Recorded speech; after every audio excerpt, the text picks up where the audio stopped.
قرب قیامت میں اللہ کے نبی صلی اللہ علیہ وسلم نے فرمایا قرب قیامت کی ایک علامت یہ ہے کہ لوگ زمین میں دھنسیں گے۔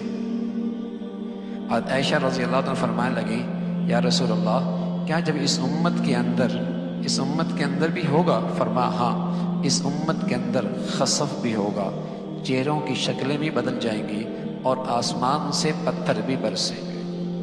پہلی امتوں میں تو یہ تھا کہ پوری امت اس عذاب میں شریک تھی، لیکن اس امت میں پوری امت پہ نہیں ہوگا، انفرادی علاقے، محفلیں، بعض جگہیں، بعض مقامات زمین میں دھنس جائیں گے، شکلیں ان کی مسخ ہو جائیں گی اور آسمان سے پتھر ہوں گے۔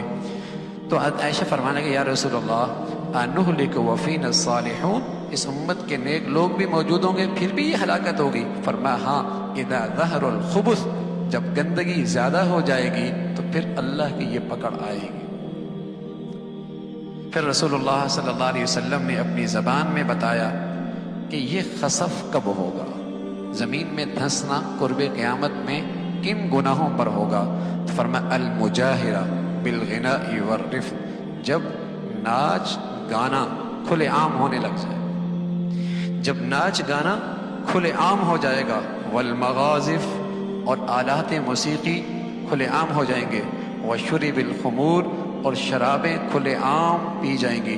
عمران ابن حسین فرمانے لگے رضی اللہ تعالیٰ عنہ رسول اللہ صلی اللہ علیہ وسلم نے فرمایا فی هذه الامہ خسف ومسخ وقذف، اس امت کے اندر بھی زمین میں دھنسنا ہوگا، شکلوں کا مسخ ہونا ہوگا، آسمان سے پتھروں کا بارش ہوگی، لیکن کب یا رسول اللہ؟ مسلمانوں میں ہوگا۔ آپ نے فرمایا وَمَتَى ذَلِكَ، اس کے علاوہ کون، اور اس کے علاوہ کس پر؟ فرمایا جب یہ مسلمان اسلام کے نام لیوا اذا ظہرت القینات والمغازف وشربت الخمور، گانے بجانے والیاں اور آلات موسیقی کی جب کثرت ہو جائے گی اور شرابیں پی جائیں گی، پھر اس امت کے اندر بھی زمین میں دھنسنا ہوگا۔ یہ جو آپ کو نظر آتا ہے نا، یہ ٹیلنٹ پورے ملک میں تلاش کیا جاتا ہے، کون اچھا گلوکار بنتا ہے، یہ ہونا ہے، اس لیے کہ قرب قیامت میں دھنسنا بھی تو ہے۔ جب تک یہ ٹیلنٹ تلاش نہیں ہوگا اس وقت تک یہ عام کیسے ہوگا؟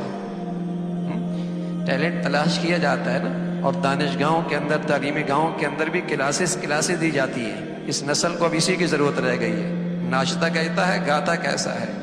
پہلے میں اپنے بچوں کو اللہ کا نام سکھاتی تھی، اور جب وہ گنگناتا ہے تو کہتے ہیں بچے میں ٹیلنٹ بہت ہے۔ جب وہ گنگناتا ہے اماں کے سامنے ناچتا ہے، ٹیلنٹ بہت ہے۔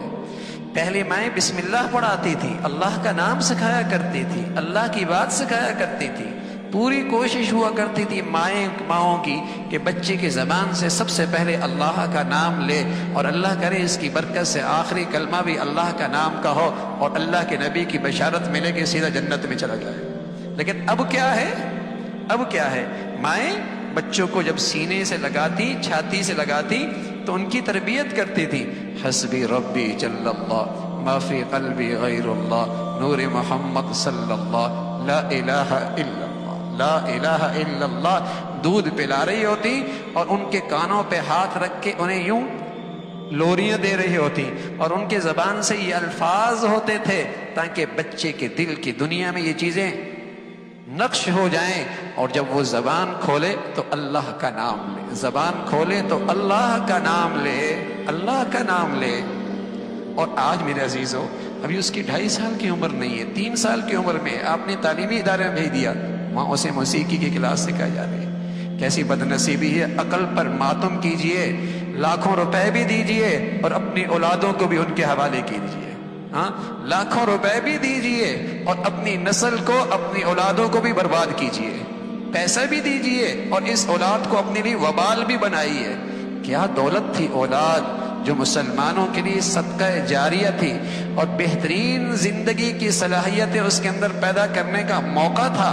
کیا بڑی دولت تھی کہ مسلمان اس میں سرمایہ کاری کرتا، اپنے وسائل لگاتا، اپنی صلاحیتیں لگاتا، اپنی توجہ دیتا، تاکہ اس سرمایہ کاری سے ایسی چیز بنے کہ کھربوں سال کی زندگی میں اس کے لیے صدقہ جاریہ بنے، اور دنیا کے چند ٹکوں کے خاطر اس کی آخرت بھی برباد کرتا ہے اور اپنی بھی آخرت